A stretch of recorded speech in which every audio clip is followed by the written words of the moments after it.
Okay. Welcome to the Gregarious Mammal Podcast. I have a guest with me today. It is Ben Maddox from the awesome Perfect Information Podcast. You know, if I was thinking of a word to describe it, awesome would be on the list. Or perfect, it's in the name. Erection-inducing. Is this an adult? Show? I was about to say no swearing. This is possibly not going to be an adult-friendly episode. It's not going to be a child-friendly. Oh, it's going to be very adult-friendly. But it's not something we worry about. It's okay. If there by are any children listening, it's time to grow up. By erection, I mean we talk a lot about civil engineering during the show. Exactly. You see, this is going to be an episode about civil engineering. No. That's when you make things and you're actually very polite. In civil engineering is when you tell people to fuck off while you're building a building. I would heartily recommend listening to Ben's podcast. It isn't family friendly, but depends on your family. It does very much depend on your family. Nothing can improve a child's life by consistently hearing the word fuck come out of their parents' mouths. I think it depends on the context. It happened to me. My mother swore like an absolute trooper. And I've turned out absolutely neurotic and fucked. All right. On that note, let's actually drill down into why have we got Ben on a ostensibly tech podcast. We haven't even got to the point of mentioning really what Perfect Information is about. It's actually about board games. That's right. So why are we talking about board games on a tech show? I mean, I would guess there's actually probably a lot of crossover audience, to be fair, for one. Nerds. Exactly. Nerds who obsess about details, yes. But we're going to talk about a particular aspect, something that interests me and always has, and that is technology and board games. It may seem strange. I mean, a lot of the time I actually play board games to get away from screens. But they have found their way into games in the past and are again now. So we're just going to drill into it a little bit. Yeah, I think it's something a lot of people say, right? Yeah. I was watching a video yesterday on YouTube, and this guy was talking about the reason he plays games. Bear in mind, he's recording a video for YouTube, and obviously didn't see the irony there. But he's talking about, how he plays games to take himself away from looking at a screen. And I think if you've looked over the last 30 years, since computers became work apparatus, the amount of time we spend in front of screens is absurd. We go to work, we look at the computer all day, we come home, we watch telly all evening. I mean, I think in 100 years' time, people are going to look back at the amount of time that we've spent in front of LEDs and be surprised that we didn't turn into fucking moles. You know what I mean? It's incredible. Yeah, and it's. I don't know if the growth of board games is a reflection of that. Who knows? People looking for an alternative. It depends on the country you're in, of course, as well. I think Germany, especially where we are now, has a big history of playing games with the family and not swearing in front of each other, probably. But anyway. Scheisse! It's things they say a lot. Possibly the first game, I would say, to use a form of modern technology might be diplomacy. It's not necessarily a board game, per se, but it used the postal service, high technology at the time, to connect players together. Have you ever tried a game of diplomacy on the board game version or on post? I've played diplomacy many times. Diplomacy is fun. Yeah. It's fantastic. Yeah. I would recommend this to anyone out there because the game's actually very easy. There's 3 or 4 rules, and it takes a day. So you need to have a day. Whether if you work in one of these funky dunky tech companies, where you get free Charlie out of the vending machine and all of that.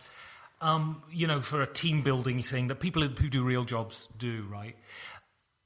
Do diplomacy. It's fabulous. It is a real exercise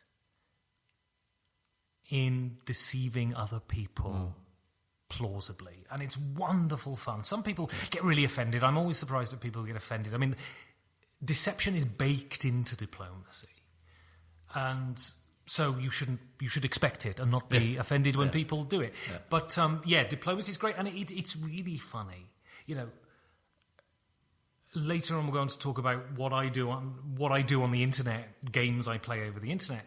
To think of doing it by post is unbelievable. And people were doing this around the world, right?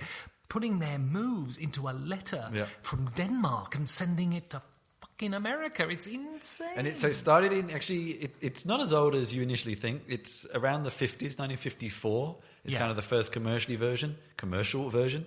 And of course, it has transcended post, email. Now there's websites. I actually knew a guy in Leipzig who built one of the web versions of it. Probably chat rooms. It probably continues to reinvent itself, which is actually, it's interesting. But get in a room with six other people, have a game of diplomacy. It's the best afternoon's fun you'll have. It's absolutely fantastic. Nightmare and games like it. The old thing of you have I can't remember what he was called. The guy in the game who looked a bit creepy on a video, and you sat around with your friends, fast forwarding and rewinding through the video. And actually, if I dig into something, Have you got live effects? No. It's actually just the presentation I've done in the past, which inspired starting this talk. So actually, the original Atmosphere, which is sort of the series of these games, came out in 1991. But they actually made a DVD version in 2006. So it went on for a long time. It's actually Australian as well. I didn't realise it's actually Australian. So it lasted for a surprisingly long time. And it was a co-op. Which I know you're not such a fan of co-ops, are you? Well, they're fine. It's just that people are horrendous.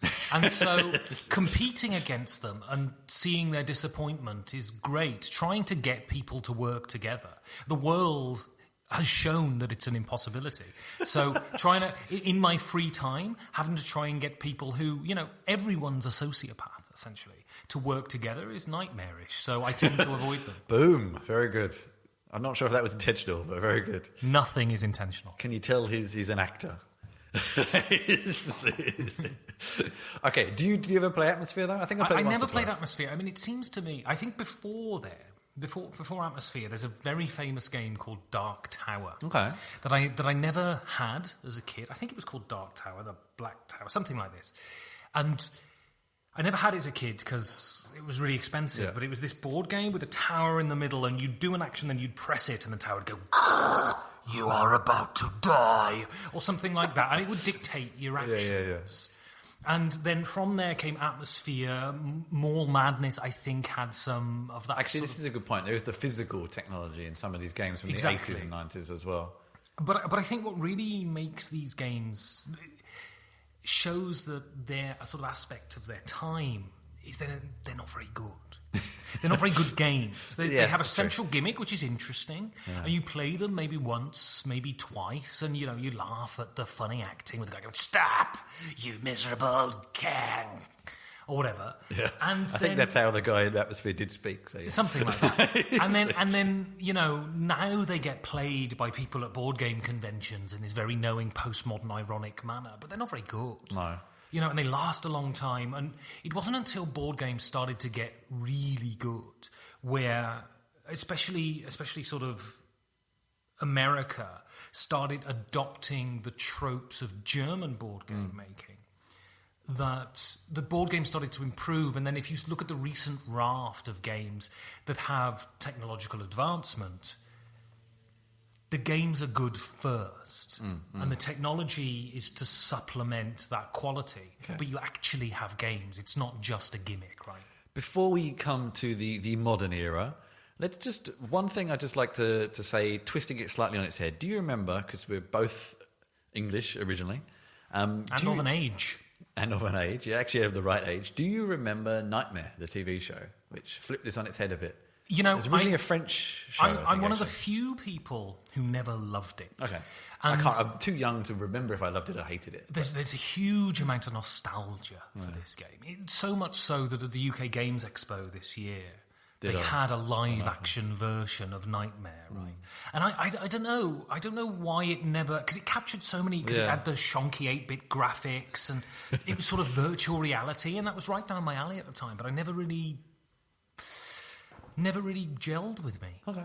Because it was sort of a board game. It was more of a role-play game, I suppose. And you know what? This will explain my young naivety. I was always super confused, thinking, did the kids in the show have to literally sit there waiting for the next week in the dungeon? Yeah, they did, yeah. It was all part of Operation U-Tree. That was all uncovered a couple of years ago. All right, okay. David Lee Travis and Rolf Harris had a hell of a time. Oh dear. Okay. That took a dark tangent there. Okay, let's catapult ourselves away from U-Tree. Yes. back to where we were just starting to talk about the kind of modern era. And I guess when we talk about the modern era, we're talking sort of Catan onwards, I guess, mid-2000 onwards. And all of these games have app versions. And it's almost a badge of honor of some games to be like, we've reached a certain kind of popularity, we're going to now make an app, and that will take us to a new audience. What are your opinions on the kind of board game apps? And they're usually phone apps and tablet apps as opposed to computer game versions, desktop computer versions. But well, that's the thing, right? With the advent of the smartphone and the tablet, then they became viable. Because it's all that thing about, we'll play it on the plane and you can pass the phone around, or you have asymmetrical play or whatever. And, as far as they go, they're fine. I never play them. I tried the... Oh, God, what's it called? The rolly dicey one. Narrows it down. Yeah. I tried a few. I tried the Catan one, I tried the Ticket to Ride one, and there's something about... On the show, we always try and get at what is the core of playing a game. Why board games as opposed to something else? If it's just about getting together in a room with people, well, just go to the pub, right? If it's just about playing a game, just turn on the computer. You don't have to set things up and deal with and do all the mathematics yourself. The computer handles that for you. But I guess it's something to do with a mix of people around a table, the tactility of manipulating your experience yourself, and the sort of almost perverse desire to remove yourself from technology that makes board games exciting. Therefore, whenever I play these games on apps, I just find them dull, insufferable. I think so. So for me, even when I play proper computer games, I tend to play games that basically run like board games anyway, mostly because I'm not very good at fast hand-eye coordination. Right. So I want things that are turn-based anyway. So I tend to even play proper computer games that are like board games. So some of them I like. I have ones that I think work better than others. Some of it's about size. Some just don't work that well, even on a largish tablet. It's just too squashed. Like Ticket for Ride is not bad, but it's very small. Yeah. Some that have worked really well because they've embraced the format and kind of used the original game more as a theme. A jumping off point. Yeah, or like, so for example, the Galaxy Trucker one is really, really good. Okay. Works really, really well. Also, the Elder Sign. That's the one I was thinking of, Elder Sign. Isn't too bad either. It works somewhat differently. But then there are others that are just like basically, plonk your tokens on the screen, move them around. I think for me, they're also an opportunity, and we'll revisit this a little bit later with some of the other kind of options we now have with board games and technology, of the ability to play a game. Like getting people around a table is great, but sometimes a lot of effort. Yeah, and sometimes the ability to play something you want to play without that effort. I play a lot of board games. Partly because I do a podcast and I've got to play a lot of board games, but also because I enjoy it. I wouldn't have started a podcast if I didn't enjoy playing games, right? And sometimes people are a fucking nightmare. And that could be because you didn't sleep very well the night before. That could be because you've got indigestion. That could be because, your boss at work is a dickhead. And so you're just not in the mood for sitting. You want something. You want that sort of play experience, that mental experience, but you don't want other people. Now, some people would say, well, then board game apps fall perfectly into that. You can sit at home, you can play over the internet with people, but I don't know. There's something about they don't feel like decent games, or they feel like they've taken the theme and they've just made a computer game out of it. And so I might as well, if I'm going to be on my own and play a game, this is why I don't play solo board games, right? The upkeep is just too much work. The moving the pieces, the counting the cards, all of that. If it's not a sort of communal thing you can enjoy, I don't get off on it. So I tend to avoid them. I'll just play a computer game if that's the case. Yep. Fair enough. That's not to say if you enjoy it that you're an idiot or something. I think you are, but that doesn't mean you are. What I think and what is reality isn't always the same thing. Okay. Let's... just flipping this on its head again, just to throw you completely a tangent here. And there's one in this room, I think. Yes, at least one. No, two. There's two in this room, actually. Penis? Actually, there are, yes. But computer games that became board games. So in my collection, you have XCOM and This War of Mine. XCOM, the original computer game, is a bit board gamey. This War of Mine, a little bit. But any thoughts on those, or not too much experience of them? Well, it's interesting, isn't it? Because you have the first big iteration, the first sort of in the wave of quality board games that came out sort of from the mid-90s onwards, was Civilization, which was... An awesome game. A computer game based on a board game. Yeah. So Francis Tresham did the original Civilization in the 70s. Okay. And then Sid Meier made the computer game based upon that game, right? And so then you had a board game based upon a computer game that was based upon a board game. I did actually not know that there was an original Civilization board game. So Mega Civilization, the big sort of epic 18-hour, 29,000 players thing, is based upon the original 70s game. Okay. And it's all very, Oberos, snake eating its tail. And Civilization makes sense, right? Because Civilization's essentially a board game, but just on a computer. And so the board game makes perfect sense. And having not played it, I can't really comment, but apparently it's fantastic. Very good. XCOM, I think the way XCOM succeeds is that they focused on making it a board game, not a re-implementation of a computer game. It's different mediums. And so what they did was, I assume, not having played the XCOM board game, took the character of XCOM but made sure it was very recognisable for people who are familiar with board games, and made it an entertaining, tense game. It's extremely stressful, is the main thing, and that's the same with the computer game, it's the same with the board game. You don't play it when you want to relax. It's extremely tense.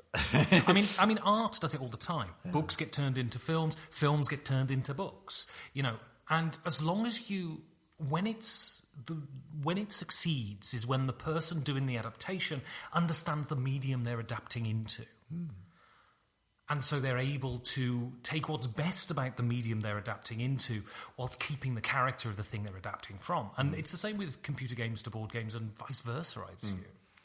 And XCOM is a good example, and actually this War of Mine is now doing it. Mostly it was late because it was a Kickstarter from a smaller company, whereas XCOM came from a bigger company that has more experience.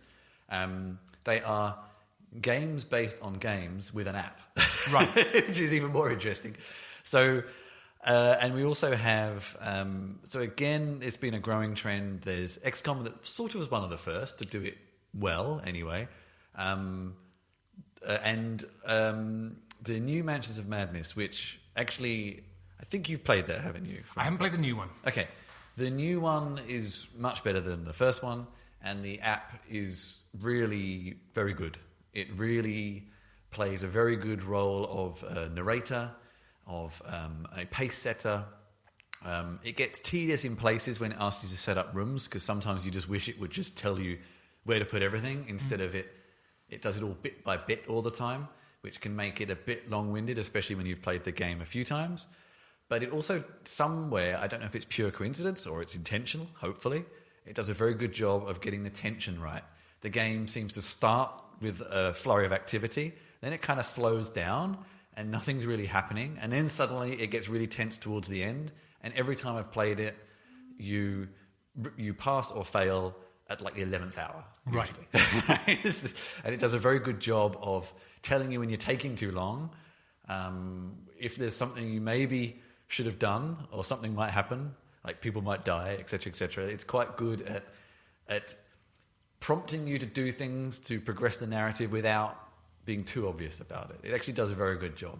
And I guess the point of an app in a game is to do calculation for you, is to do upkeep for you, and manipulate numbers to result in random things happening that you have no idea of. I mean, one of the bad things board games do is keeping secrets. And so what an app does, because it's all in the app, so XCOM is a wonderful example in which every round you'll have attacks hitting the world, and it's your job to sort of get guys out and keep the things at bay. You can never destroy them wholly. I mean, XCOM is horrendously difficult as well. And what's so great about having it on the app is that it's genuinely a complete surprise where things pop up. Whereas if you're manipulating a deck of cards or something like this, if you're setting the difficulty at the beginning by arranging cards in a certain way, you kind of have a notion, right? So there's less surprise. And XCOM is based upon tension and shock and a feeling of being constantly ground down, and the app really helps that. So what the app does is aid the experience. It's not the experience. And I think that's important. Exactly. So now let's go to the more extreme end, which is not necessarily completely the future. Some have been around for a while. This genre of game simulators. Actually, one of the first was probably Vassal in 2003, which is ugly as hell, but still around. And then more recently, Tabletop Simulator 2015, Tabletopia kind of this year. Yeah. Some are... well, it kickstarted quite a long time ago. Yeah, Tabletop Simulator has only really just started getting good as well. Tabletop Stimulator? Yep. It's only is that like a vibrator with a suction cup? It only just started getting stimulating. And I think, we're lucky. We live in a big city where... And actually on the role-playing world, Roll20 does a similar thing. Right, absolutely. We live in a big city. It's very easy for us to find people to play with if we want, actually. If you live in smaller places or you're somewhat isolated for a variety of reasons... You're in prison. Yeah, exactly. For I don't know if you have access to the internet in prison, but I'm not sure. For being a perv. These games... Operation U-Tree, Chris. Why do you keep bringing up Operation U-Tree all the time?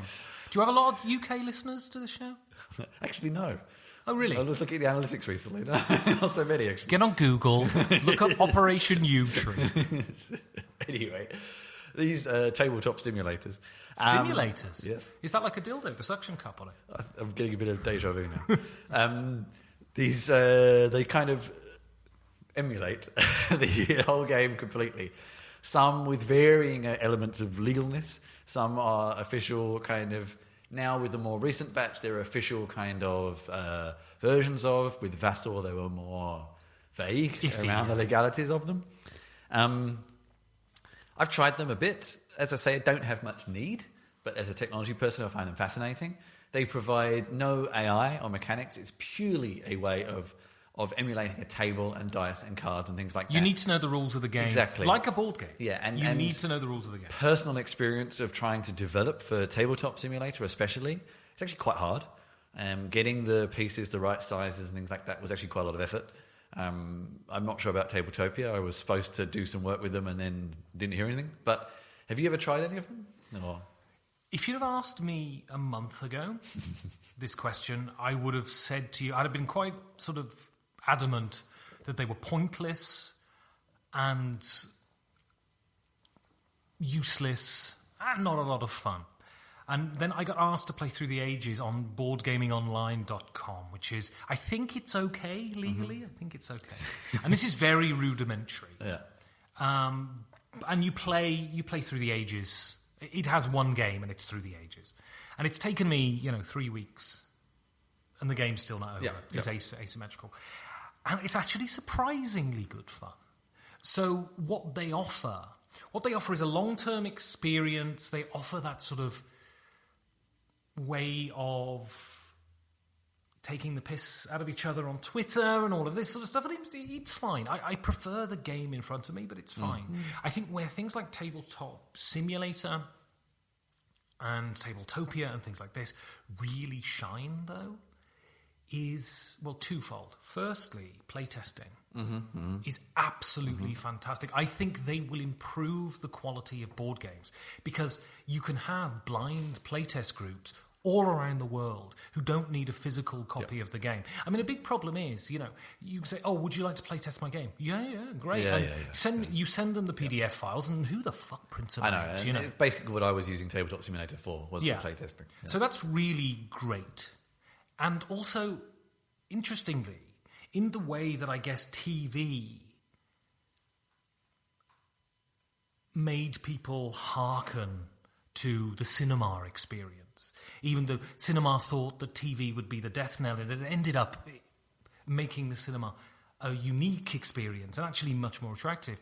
I think tabletop simulating things will drive people to board games because they'll go, all right, I'll spend a couple of hours playing this on Tabletop Simulator and then I'll buy it. And I think that's their real value. So pre-production and post-production, I think, is where they have the real value. I don't know, but most people who game on these simulators, I assume, game face-to-face more, I would think. It's hard to say. I mean, which Roll20 isn't. I assume there are a lot of people who, I would say, probably play solely on Roll20. The whole role-playing community is different.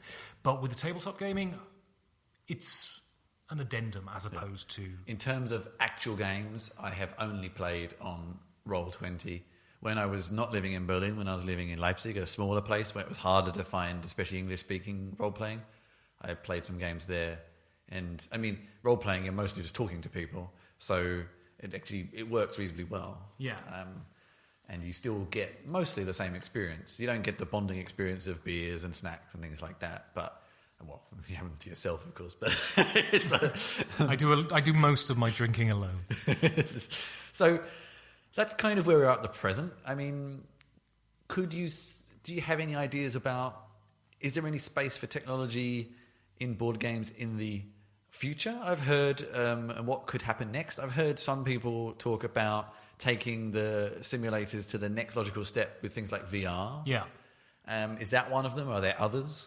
Can you see any others there might be? Well, that's the one people are talking about a lot, that you have your... What's it called? Goggles. I don't know. Headsets. Yeah, but what's the big brand that's out? Oculus. You have your Oculus, and you have the gloves that make you sort of feel things. So, I mean, obviously the logical use for that is pornography, but also at the same time... It's the current logical use, yes. Yeah. You could have board games. That will be a thing, I'm sure. But there's something so intrinsically human, I think, about the sitting around a table, playing with other people, having a tactile experience, and all of that. Because what we forget communicating on screens is that there is a definite electrical crackle between two people when they're in the same room that is impossible to achieve online. So I don't think the whole analog gaming experience will ever be fully submersed into VR or anything. But I think at the moment where we are is good. In that I think maybe what will happen possibly is you will buy a table that's a screen and you will buy a pack which is pieces. And then you will, like a game cartridge, plug it into into the table, and you have modules that you can play. Tables and cards that could update and things like that. Yeah, but fix typos and stuff like that. Yeah, exactly. which would eliminate the need for errata on board games, right? Because you could just re-implement the erratas as you play. But what that takes away is there is also... I mean, I'm looking at your shelf of games here and thinking, oh, don't they look nice? There is an instinctual human desire to own things. And the amount of talking in the board game community about what do you do with the bits when you pop out your bits? What do you do with the bits left over? Do you keep them and all of that? And there is a real joy at owning physical things. Yeah.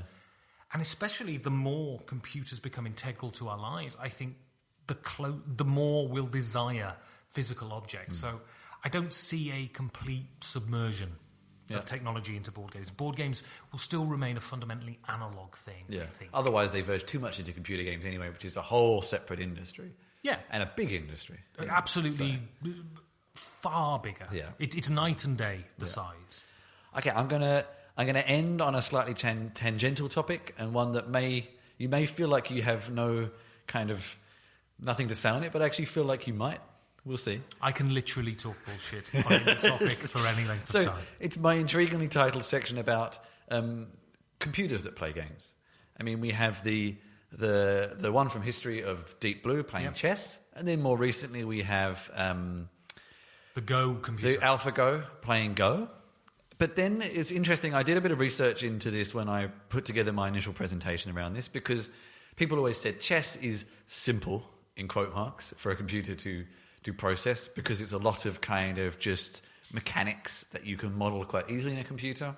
Go is more subtle, because I'm not actually particularly familiar with how to play Go, but it's more subtle in the way that moves are formed. Well, the decision space is apparently just far bigger in Go than it is in chess. That's why it's taken 20 years, you know. But the interesting thing where we are now is this concept, and I did some research, and Stanford University has been looking into this kind of literally now, what is called general game learning. So in both of these cases, they had to specifically teach a specific computer how to play a specific game. Yeah. Which is not very smart, really. I mean, okay, humans need a rule book, but every interpretation of a rule book, and there's common mechanics that we can figure out and understand. So this similar concept of, can you just feed a computer a rule book and it knows how to play a game?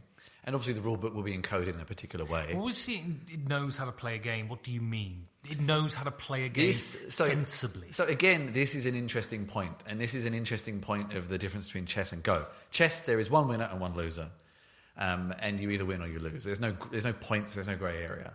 Go, I think, has a slightly different mechanism, and it's similar with many of the games we've been talking about. There are winners and losers, but the magnitude of winning and losing is very different and very subtle.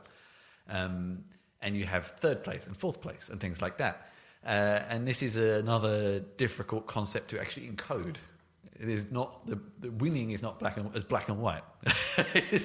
Well, I mean, I think we're nowhere near certain games. So social deduction is an area where you basically have to decide whether someone's lying. Well, computers haven't passed the Turing test yet. So until they pass the Turing test, it's impossible. It's actually a very interesting kind of...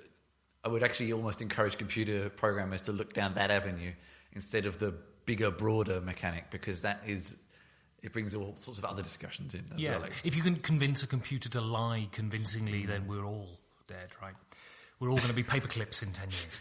But you know, it's general game learning is interesting, isn't it? Because you need... So I've been a gamer now sort of quite intensively for 5 years. Mm-hmm. And when I started to how I am now, it's completely different in terms of, if you want to term it success, in the ability to get a game, put it out, having never seen it before, and kind of be all right at it. Because you develop heuristics, right? And you develop general heuristics for general genres of games. Exactly. And I guess with computers, it's about teaching them not only the heuristics, but when to use them in which context. Now, I'm not a computer programmer. I don't know anything about AI, so I don't know how complex that is. But then it's also... So you have sort of general ideas that you can play, but how do you then have a computer react to players who just go after the computer because it's a computer, right? So, you know, if you're going up against Garry Kasparov, he's going to have a certain set of reactions to situations because he's a professional chess player. You go up against someone playing Orléans who just decides, I don't like you because I don't like the way your hair's cut. Yeah. You're going to have issues in that game that you wouldn't have in normal situations. So it's as much about developing computer intelligence that can react to the vagaries of human emotions as it is to playing games, right? Or am I talking out my ass? No. I think this is actually the problem. Humans are vague by virtue. A lot of, especially more than two-player games, are also exceptionally vague, and that is half the point. So I think we could kind of summarise. We may have different opinions on some of the things we've discussed, but I think we can probably come to an agreement that the future of cardboard is mostly cardboard for the foreseeable future. And also, you know, I have this theory. Everyone's shit scared at the moment. Everyone's scared. You know, Brexit, the European Union tearing itself apart, America, fuck me. And everyone is scared from one minute to the next that the whole shebang is going to go up in flames, right? So what do people do? Why is there this great surge in comic book popularity? Why is there this great surge in shitty retro 80s computer games? Why is there this great surge in board games? It's because it takes people back to a sort of blissful childhood where they just they didn't have to put their fingers in their ears and go la la la la to shut out the simple horror of the planet at the moment. Shut out the noise, the digital noise, which is Yeah. possibly where we're... And so the point is, I think board games are so successful because people are scared in their everyday lives, whether they're going to lose their job tomorrow or anything, so they go back to places where they feel comfortable, and board games make you feel safe and comfortable.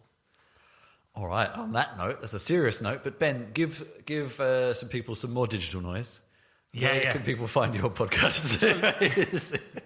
Now, this is the only fucking reason I came here. It's for this 30 seconds. So you can go to infoperfected.com. That's our website. It's for you tech people. You're going to snort derisively at it. But frankly, it's a fucking board game podcast. What do you want? There, you can get info. You can also, iTunes, Stitcher, all of that sort of stuff. At Info Perfected is me on Twitter. My partner I do the show with is at Perfected Info. I never quite understood that. And now I think seeing you explain it in person made it make some sense. Anyway. Yeah, well Georgios is a very serious, intelligent young man, and I'm an idiot. And he doesn't want to be associated with all the balls jokes. Okay. And you're currently running your own Patreon campaign? And we have a Patreon, so, I would suggest just pledging to the Patreon before you listen to the show. Trust me. But if not, patreon.com/perfect information. And it's all about that things that people are trying to do when they produce content on the internet, to get equipment, to facilitate doing the show. And, of course, the end goal is one day to have an empire that brings in millions. But, I'm patient. I can wait 6 months for that. Thanks very much, Ben. Yeah, keep it real, sis.